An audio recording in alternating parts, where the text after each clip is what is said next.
A primeira banda que você falou era uma banda de rock normal. Era uma banda. Era. Como chamava, cara? Você lembra, não? Hohenzollern. Nossa senhora, é comida, risolen. Risoles, a gente falava Risoles. A gente falava Hohenzollern. Mas significa o que isso, Belo? Hohenzollern, pois é o baixista, que era o Orlando Guimaro de Arthur Nogueira, que ele era um cara cabeça, assim, né? Sei. Então, o Hohenzollern, ele é uma dinastia alemã, é uma casa de uma realeza alemã, que inclusive tem um castelo, que é um castelo da família Hohenzollern. Então, é uma dinastia Hohenzollern tal, da época da Guerra da Prússia Alemã. Nossa, o cara é cabeça mesmo. E qual foi a primeira música que eu cantei nessa banda? Foi Angels of Harlem, do U2. E depois foi Fábrica do Legião. E eu falei, uau, legal, beleza, tal, né? Mas eu vou tirar isso aqui. Ele quer participar da nossa... Hohenzollern. Obrigado. Então, você entendeu? E, cara, foi uma coisa muito maluca, assim, muito maluca. Porque eu era o menino que cantava nessa banda com a mão no bolso, assim, ó. Nossa. Como que esse pessoal soube que você tinha uma potência já vocal e cantava? Porque eu fui participar de um grupo de jovens que não era um grupo da RCC, era um grupo mais de pastoral, lá em 1994. 93 ainda. Que era o Juca, em Arthur Nogueira. E ele era um grupo que ele passava um filme, conversava sobre as coisas da vida com o filme. Era uma pastoral, mas era dentro da igreja, aquela coisa assim, né? E dentro desse grupo, eu morava em Cosmópolis ainda, comecei a ir para Arthur Nogueira nos finais de semana e passar os finais de semana e eu ia nesse grupo, entendeu? Então, nesse grupo, que era um clubinho muito legal, tinha os caras dessa banda. E aí, um dia eu tava cantando, eu comecei a gritar, você canta. Quer entrar pra banda? Quero. Tá bom. E fui pra banda. Então, assim, as coisas... Assim, eu nunca fui... Hoje existe uma geração que é a geração que você enxerga as coisas na internet, na televisão, e você fala, eu quero ser isso. Igual meus filhos falam, eu quero ser youtuber. Aí eu explico, youtuber, isso aqui, blá, blá, blá, e destrincha tal. Na minha época não existia isso. Então, na minha época existia músico que estudava, vamos formar uma banda, e aquele cenário de rock nacional e tal, entendeu? Então, tipo, e eu não era esse cara. As coisas foram acontecendo. Entendeu? Então foi assim que eu me converti. Depois eu comecei a frequentar a Canção Nova. Já tinha ido na Canção Nova em retiro e não tinha acontecido nada. Então depois eu fui sentir, ter uma experiência com Deus. Depois que eu fui numa missa do Padre Roberto de Grandes, por exemplo, Olha em que o ginásio, em que nós estávamos numa missa, eu tinha uma ex-namorada, nós estávamos numa missa num ginásio inteiro lotado em Limeira e tal, beleza, e ele de repente ele levanta a mão, eu ordeno que vocês repousem no Espírito em nome de Jesus. Pum! É isso mesmo. Eu não repousei. Não repousou? Eu fui o único daquela coisa que não repousou. Minha namorada desmontou. Eu e um amigo meu que chamava, não vou falar o nome dele, mas que hoje ele virou ateu. Sim. Assim, nós dois. E quando eu não repousei, eu senti uma coisa me puxando. Eu falei, não vou. E comecei a chorar, não vou. Tô com medo, não vou. Entendeu? E o Padre Roberto foi passando aqui, rezando por tal pessoa aqui, rezando por tal pessoa, passou, né? Tipo, caminhando com o Santíssimo. Sim, com o Santíssimo. Sim. Exatamente. Cara, e foi assim, foi não repousando no Espírito, sentindo o Espírito me empurrando, por eu não dar permissão, que foi a minha primeira. Aí eu tive outras. Então, assim, é uma coisa inexplicável. E tem também outras da mesma natureza, que eu estava em Arthur Nogueira e foi um padre que já morreu, um padre, acho que da Diocese de Limeira mesmo, mas ele era um padre que tinha uma certa fama, assim, de cura e libertação e tal. E Arthur Nogueira, ela era uma paróquia ela tinha, assim, um cunho com a teologia da libertação, então era outra pegada. Né? E aí foi esse padre e tal, e eu tocando e tal, de repente ele levantou... Entendeu? Eu ordeno que o Espírito vem em voz. Pô, a igreja inteira foi. As velhinhas de 80 anos desmontou. E eu cantando e indo. Eu falei, não vou. Tem que cantar. Não vou. Não. Entendeu? E, sabe, então assim, olha que coisa. Às vezes a conversão ela passa por uma decisão. E até mesmo nessa decisão, até mesmo em que você não sente aquilo e você se entrega porque você é realmente uma droga. Entendeu? Até nisso tá a mão de Deus. Então é muito maluco como Deus foi moldando as coisas. Então, então eu vivi uma primavera em Artur Nogueira foi em 97 isso, de 97 até eu entrar na Aí você já tocava, já tocava. Não, aí eu virei professor de música, aí eu dei muita aula. Olha, sério? Não, muito. Eu virei professor de guitarra, professor de violão e muito professor de canto, né? Embora eu nunca tivesse feito aula de canto. Então, eu fui dominando o mercado da Artur Nogueira, virei cantor de ópera, aí eu comecei a cantar em casamento, virei referência na cidade, entendeu? Então tudo isso antes do Rosa. Cantor de ópera? Eu era cantor de ópera. Não, peraí, cantor de ópera? Não dá pra imaginar. Eu era cantor de ópera, eu cantava André Bocelli. Sério mesmo? Eu ganhei, inclusive, uma vez um concurso do videokê que tava lotado o negócio lá. Eu cantei Contei para o Tiró do coisa, eu tirei do meu sobretudo, porque tava 40 graus, tirei uma rosa, cheirei e joguei. Ah, que chique! Aí chegou um menininho e falou assim, você pode me dar meu autógrafo? Um autógrafo? Eu, o quê? Aí tá bom. Aí eu fui lá. Eu não tinha assinatura, então... Fez alguma coisa lá. Primeiro. Aí depois, uns 5 anos depois... Não. Uns 3 anos depois, ele foi fazer aula comigo. Você lembra? Eu tenho esse autógrafo até hoje. Falei, não, cara, joga fora. Aí, beleza. Então é isso. Por exemplo, eu nunca fui um cara de soul music. Eu sempre fui um cara clássico. Então eu sempre gostei... eu sempre carei a música, respeito o improviso, acho legal. Eu tinha uma tendência muito grande para melisma, mas eu usava melisma, como melisma era uma coisa muito fácil para mim, muito fácil. Onde eu usava melisma? Quando o ar estava acabando. Então, como o ar estava acabando, o diafragma já foi pro beleléu, o que eu fazia? Eu tirava o meu último respiro em melisma. Sim. Entendeu? Até que isso virou uma coisa muito chata para mim, né? Que é uma coisa extremamente conceituada, e eu falei, vou cortar isso da minha vida. Então eu cortei melisma, por exemplo. Então isso foi o máximo que eu flertei com essa pegada de soul music e tal, né?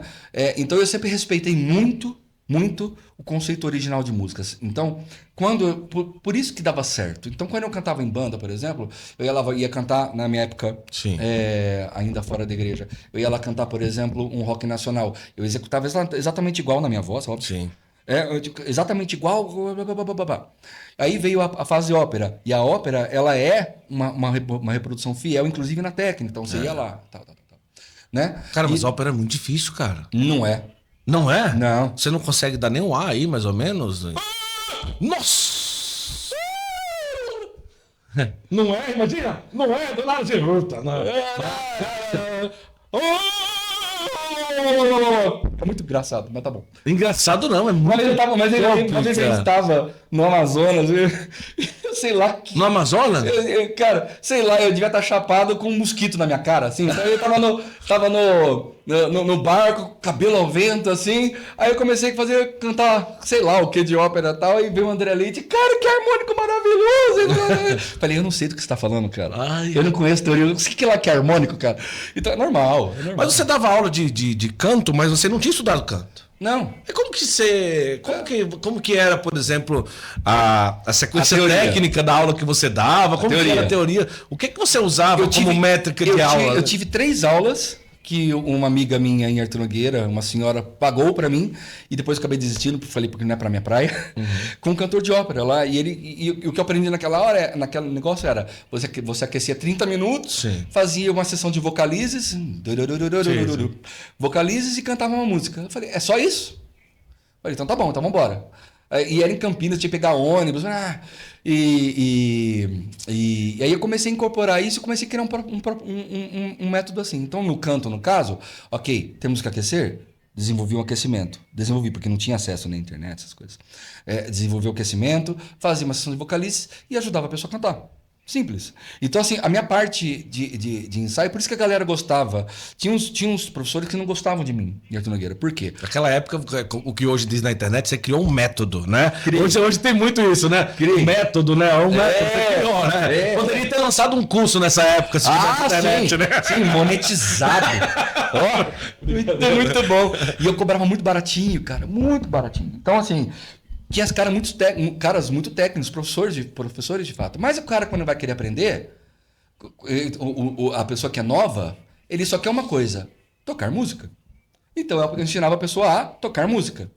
Entendeu? Então, e tocar música não era você fazer o ritmo na mão direita, o acorde ali. Sim. Era você simplesmente fazer uma coisa. Eu começava, por exemplo... A primeira coisa que eu ensinava, por exemplo, era Comes War do Nirvana. Sim. Que era uma coisa absurda, que até hoje é um molecada... Até hoje, né?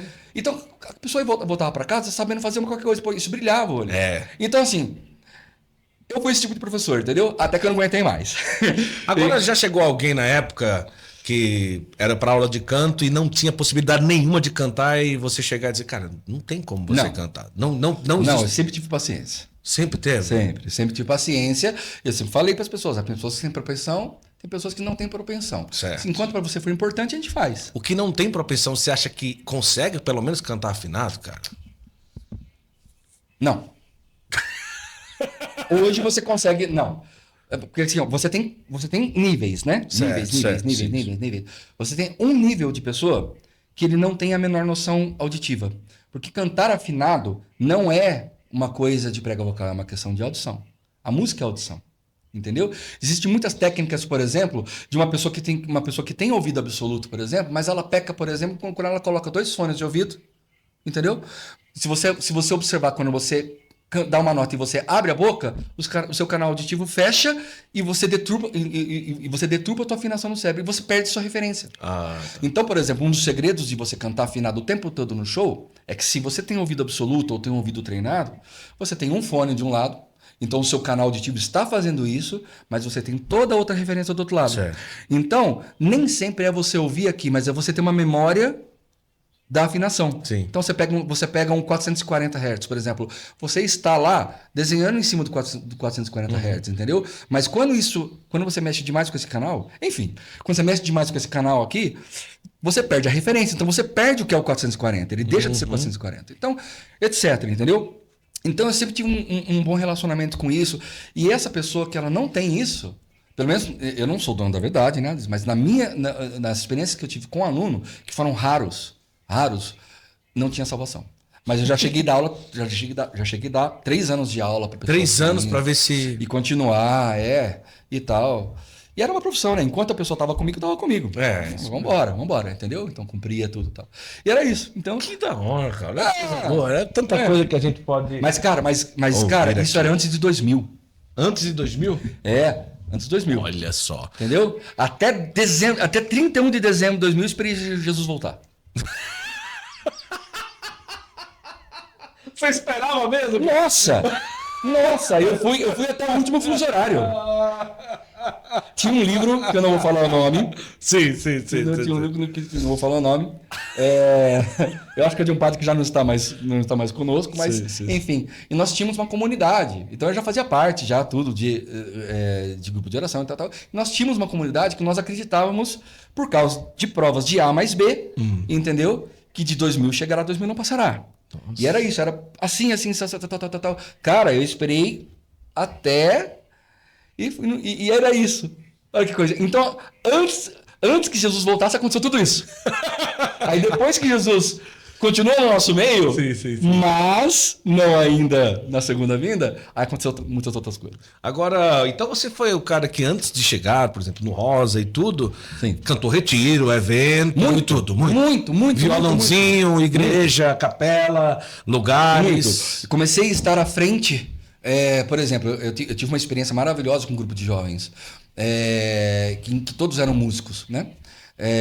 E aí eu comecei a meio que tomar liderança e aquela coisa, fazer o projeto aqui e tal. Então, uma coisa natural, né? Tipo assim, as coisas começaram a acontecer, então eu fui virando essa pessoa. Mas é muito diferente quando eu entrei no Rosa, assim, né? Mas em Arthur Nogueira, no meu mundinho, no meu universo, eu tinha conquistado tudo que... Eu tinha conquistado um mundo que jamais aquele Guilherme de 14 anos que sofria, antes da Hohenzollern, jamais eu pensaria uma coisa assim. Olha só. Jamais. Ever. Nunca. Entendeu? Então, tipo, aquilo era um paraíso. Eu estava consolidado dentro da minha cidade. Estar consolidado dentro da cidade era meu mundo. Entendeu? Então, assim, era muito maluco. Como que era em relação a sua mãe ver você cantando nos lugares, entender que você dava aula de música? Como que era isso, cara? Bom, eu não parava em emprego, né?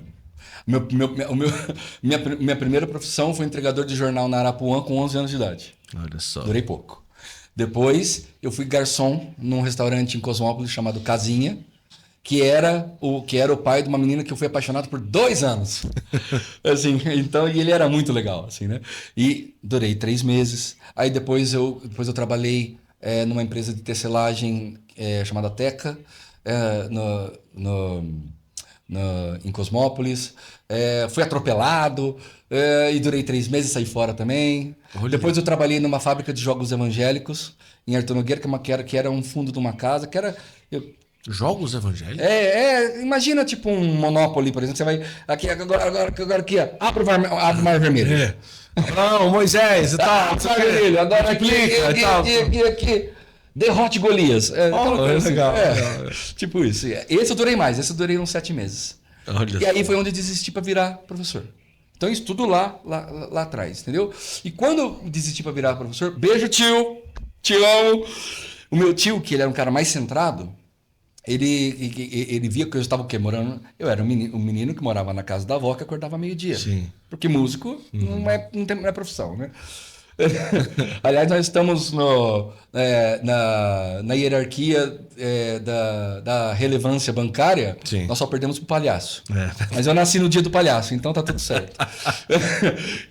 Irrelevante e... como é que fala? Esqueci, tá bom. Enfim. Então foi isso. O meu tio falou assim. Então ele chegava irritado, imaginava um menino preguiçoso que não queria trabalhar, queria tocar violão. Ele falou assim: ó, esquece essa droga, você nunca vai dar certo na música. Uau. E aquela coisa. Mas eu continuei, né? Continuei e tal. E olha que coisa. Então, eu já contei isso para ele já e tudo. Então, e estamos todos muito bem, né? E completamente compreensível também. Pô, eu era um menino que acordava meio-dia na casa da avó. Então, olha só, não, são muitas coisas, né? Assim, então, é isso. Basicamente essa a minha infância até os 20 anos de idade, porque eu era imaturo. Então, você frequentava sozinho os grupos de oração quando você cantava? Alguém da família ia? Sim, minha avó ia, minha mãe ia. Então, quando eu ia para Cosmópolis, a minha mãe ia. Depois a minha avó sempre foi comigo nas coisas e tal. Sempre. Nunca foi sozinho. Quanta conversa aí, que maravilha! Já mandaram trazer café? Amor, tu vai tomar um café, rapaz? Tá um friozinho gostoso aqui. Você já pede lá pro Vitão aqui. Deixa eu aproveitar aqui. A gente vai entrar aí em vários assuntos aí. Até agora foi a história inicial da vida do cantor de ópera, cara. Isso aí é maravilhoso, velho. Imagina, cara. Mas hoje você mora onde? Eu moro no norte da Inglaterra. Eu moro em New York. Não é States. Por que eu falei States? Não, mas é o States da Europa, tranquilo. Né? Nossa, que passeio. Na verdade, York é o nome que deu o nome à cidade de New York. Eu moro na Old York. Então, não deixa de ser... Mas é verdade mesmo isso? É verdade. Uau! As cidades americanas, muitas têm nomes de muitos lugares da Europa. Tem Paris, nos Estados Unidos e tal. Sim. Entendeu? É que foi uma coincidência da história que a principal cidade dos Estados Unidos fosse York. Sim. Mas York é uma cidade famosíssima. De Londres, quanto tempo, mais ou menos? De carro? 290 milhas. Dá mais ou menos aí 4 horas e meia de carro. 4 horas e meia. Então, quando eu vou para cá, geralmente eu venho de Manchester. De Manchester. Manchester, trem de York para Manchester é 1h40. Londres, até hoje, para mim, de cidade é campeã, cara. Que eu mais gostei. Eu mais gostei. Até hoje, né? Assim, já fui em alguns lugares, assim, não significa, tipo, de sentir Deus, não é isso. Mas de cidade, assim, de curtir mesmo até agora, Londres. Ainda não foi, amor? Mas eu tenho... Nossa, quase que eu disse, nossa, aqui é um lugar para passar um tempinho legal. Eu achei muito legal. No verão, né? No verão. Mas eu penso assim, não lá mesmo, mas assim, alguma coisa a 1 hora dali, não sei o quê, talvez Oxford, tem Oxford ali. Bristol, né, também, Bristol. Bristol, isso. Tem vários ali, né? Tem, mas a Europa é muito pequena e esses low costs, por exemplo, te possibilita muita coisa, né? Isso. Então, assim, se você acha que você é tranquilo você pegar um voo de Campinas, por exemplo, ou São Paulo, para BH, então é tranquilo você pegar um voo de Manchester para Paris. É tranquilo, etc. é um pulo, muito legal.